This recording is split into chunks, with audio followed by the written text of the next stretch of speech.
Skandor, I'm sorry, No, okay, sportatorium.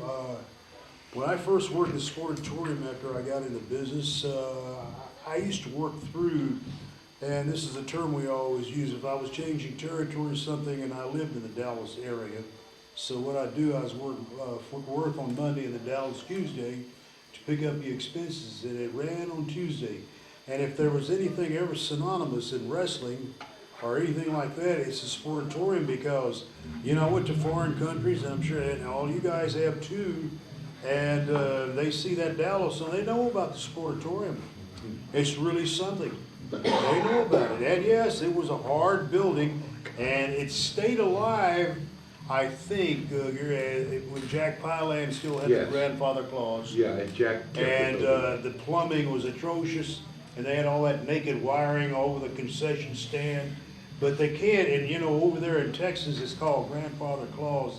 Anything over 50 years old, they as long as the license are intact, they can't do anything.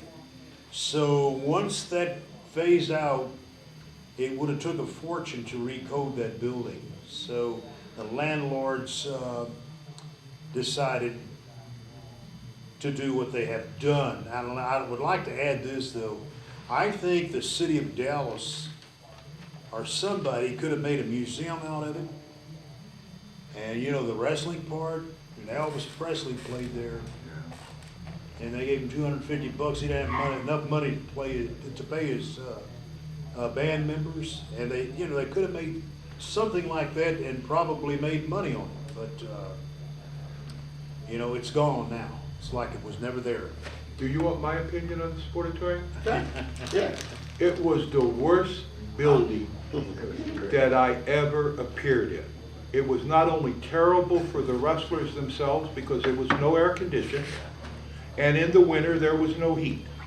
And when it would rain, the building would leak. Gary, we had those little heaters that were. Yeah, this the little big, heaters, with yeah, foot the candles. little flame, you had to turn it The on. only people that were harder on than the wrestlers were the fans. There were benches. There was no lean back cushy seats. You sat on a piece of wood, what was it, probably 8 by 8 inches thick. And they had these old beat up wooden chairs with straight backs. Oh, yeah. It was I wouldn't say what it really was, but I see a little girl there. This was the worst conceived place. It outlived its usefulness in the early 50s.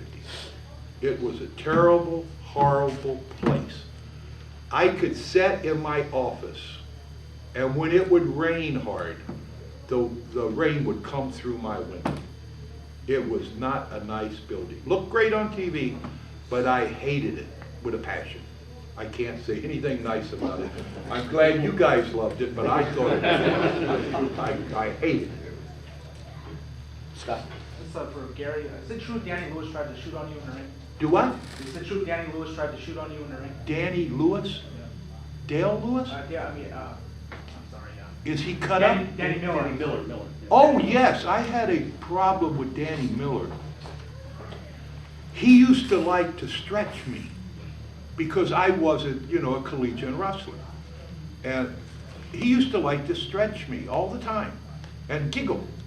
So one night we're in Big Springs, Texas, outside, and it's the guillotine where you belly to belly, you hook a guy's legs and you hook his arms, and it hurts really bad. And he had me in that, but he only had one arm. So I stuck my finger in my mouth and then proceeded to shove it to the hilt in his navel, hooked it, and pulled back. He never bothered me again. Hey, you know, like I said, I wasn't a collegiate wrestler. I wasn't a boxer. But if you mess with me, I was going to hurt you bad. Enough that you would never think of hurting me again. And both of these guys know me.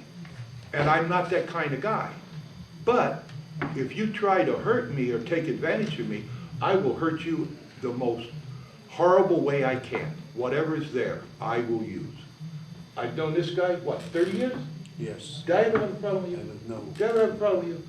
I didn't have problems with Bruiser Brody. I didn't have problems with Abdullah the Butcher. I didn't have problems with Don Jardine. So I wasn't a guy that looked for trouble. But if people tried to mess with me, I didn't allow that.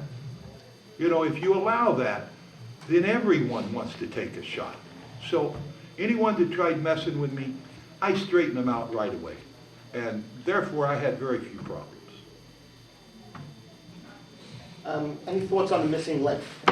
Oh, my God. Anything else? Oh, my God.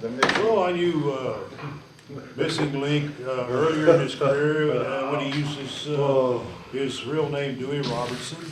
And at that time, he didn't resemble, or you couldn't put the two together later on.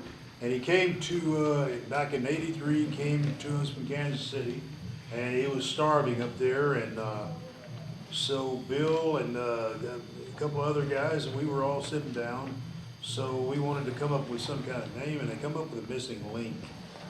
But I will say this for him: he really worked his gimmick good, and he was an outlandish character in a lot of ways, and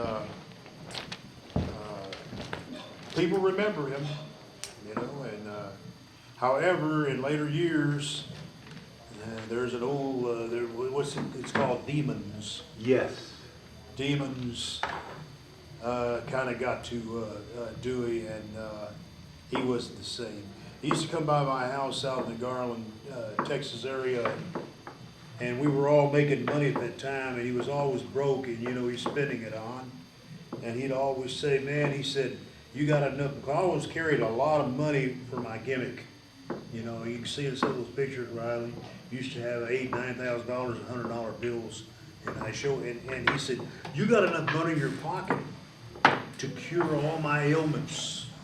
He and Gail came by, and I said, I never had an ailment like that. I always worked for what I got. I can't give you that money. And he'd get mad. He'd get mad. So, you know, you have to look at both sides of that. But he just, he had gone. Yeah, he just went to the whirlpool, and that was it. Steve? Besides the this is for all three of you. Besides the Von Erichs, one of the biggest baby faces in World Class Championship Wrestling was a gentleman by the name of Gentleman Chris Adams. And Yes. I was just wondering your thoughts on the man himself. Chris was a well-educated, well-read guy, was born in England to an upper middle-class family, had a degree in architecture, came to this country, became a wrestler, had a great career. I think similar to what Skandor said about Missing Link, sometime after he was in World Class and he reached real fame where he really meant something, he got involved in drugs. And once you get involved in drugs to that extent and you give your soul up to a habit, nothing good happens. Nothing good happens. And Chris got caught up in that drug scenario. But as a performer and as a person, was a quality guy in every way. Just a wonderful guy. And good as a fan favorite, and probably even better when him and I got together and he became a bad guy with Gino Hernandez. But Gentleman Chris Adams was named the right way. He was a great guy, but as Skandor said, he had demons, and if you don't get them out of you, you're going to succumb to whatever drug you're on. There's no way to do drugs and for a long time. I mean, if you get into cocaine, you get into pills, you get into alcohol, heroin, steroids, whatever, your life is going to end up in a bad way, because drugs will take your soul, it'll take your family, it'll take all your money, and the only thing you want to do is get high. And that's what happened to Chris, and he ended up getting shot and killed by his best friend. I was wondering your memories on Bronco Lubitsch, the referee. Bronco was, I tell you, joke, I used to pull a Bronco. Bronco hated to get down and count. Yeah. And sometime I would instruct the guys in the match. I want like 15 false finishes real quick. And Bronco would be getting up and down and up and down and up and down. And he'd tell the wrestlers, take a fall by the rope so I can get up. Bronco was a great guy. And a lot of people don't know it, but Bronco was part owner of the booking office. He had 10% of the booking office. But I think anyone that ever met Bronco, he was the first guy into the arena, the last guy to go. If you needed a ride, he would go out of his way to get you there. He was really a caring, wonderful, sweet man who was very, very important in wrestling. Before he got older, I mean, Bronco was a manager of Angelo Poffo, had great fame with the DuPont Network. Bronco and Alto Bacchi, I believe it was, in the Carolinas, had a great run of 7 or 8 years, and then he ended up in Dallas. But Bronco was a wonderful person. I think anyone that really knew him would tell you the same thing I'm saying. What do you think? I agree. I agree, and I did attend Brock's memorial service this past summer last year. And when he passed on, his last days were not the greatest. But Bronco, if you're handing out accolades to somebody in this business as far as knowing the business and being honest about it, Bronco Lubitsch was a great man. And you know, as slow as he projected as a referee or anything like that, he was a very even-tempered man. But if somebody made that mistake and tried to jump on this man was still a tough man. He was a tough man when he started. A lot of people don't know that. But Bronco, he could really go in that ring. He was trained by a guy named George Benitez, who in turn was back in the days up around Canada. But Bronco was an excellent person, and I made many trips with him, and I loved him. It's great. Bronco gave me the wild part. Yes. Because I came in as Bill Irwin in Yeah. 80, and after a match or two, he said, God, he's just wild in the ring. Maybe he should be Wild Bill. And at that time, I just wore wrestling boots and, you know, the wrestling tights to the ring. And once they added the wild, well, that brought in, you know, the change from wrestling boots to the tall, big leather boots, the chaps, the whip, the hat, the whole 9 yards. Really basically came out of what Bronco said. The one thing about Bronco that I remember most, as I said, Bronco Lubitsch was part owner of the booking office with Fritz von Erich. And in essence, I worked for Fritz and Bronco because Bronco owned a part of the office. But at no time did it ever appear to me or anyone else that Bronco was the boss of anything. Bronco would ask me, what do you want me to do? And I used to giggle and I say, Bronco, I work for you. No, Gary, no, what do you want to do? So that's the kind of guy he was. Even though he was part owner and had a lot of influence there, he never used it in a bad way. He was never a guy that would do harm to anyone. He was just a wonderful, sweet guy. Gary, you touched briefly, you mentioned Gino Hernandez. Yes. I really don't like to, I mean, it's hard for me. Okay. It's like Bill talking about Scott, I mean, he was just a wonderful kid. I loved him to death, and he went away too soon. And I really don't want to talk about Gino, I'm sorry. No, it's okay. No, I respect that. Sorry about that, but No, I respect it. I apologize. I didn't know the No, effect of that. I that's okay. apologize. I didn't know. that's okay. Okay, Ray? Gary, what about Dingo Warrior, who became the Oh. Ultimate Warrior? Did you come up with the Yes. character? And Yes, Can you yes. give us a little insight into it? When Bill Watts sold the USWA, Sting went to Jimmy Crockett, and the Ding, he was out of work. And at the time, I was going to create a new tag team, and all I had was the names. I had Dingo and Sacco. I thought those were two names that the people would say, hey, Dingo and Sacco, that sounds exciting. So when he came in, Jim Hellwood came in, I said that might be the guy to be the Dingo, and I was still looking for Sacco. Never found the right Sacco, so I never really went with the tag team thing. But yeah, I was with him for about 1.5 years, and only thing he really wanted to do, he wanted to know how to get over and stay over. He wasn't interested in being the greatest performer in the ring.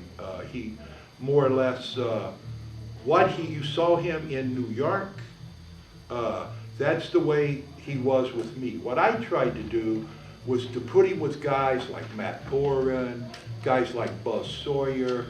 I didn't want him to go out and make himself look bad. So I tried to structure his matches to keep them as short as possible. As often as I could, I'd put him as a tag team so the other guy could do the work and then he would come in and make the save. But when I was with him, it wasn't the dingo that you guys know. I mean, he was just a nice young kid wanting to learn the wrestling business. And I will say this about him.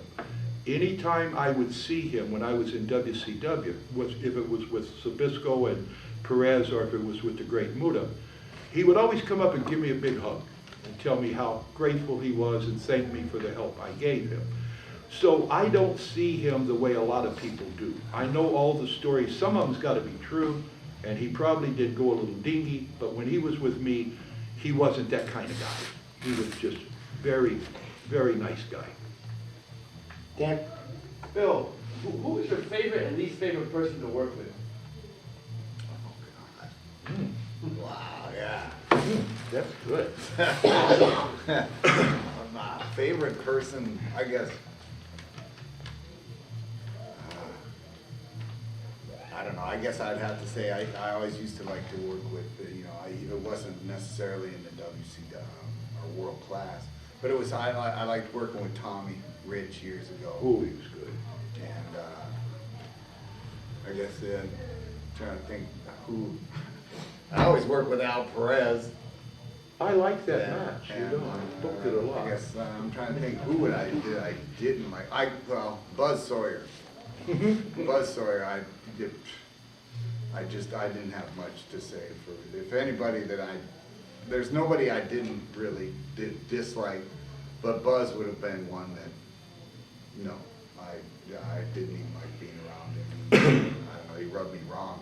So I would have to say it would be Buzz Sawyer, as far as anybody like that. But all the rest of the guys, it's a big family, and if you don't get along, you're gone. That's just the way it is, and so I can't think of many of them that, you're not able to at least be friendly with.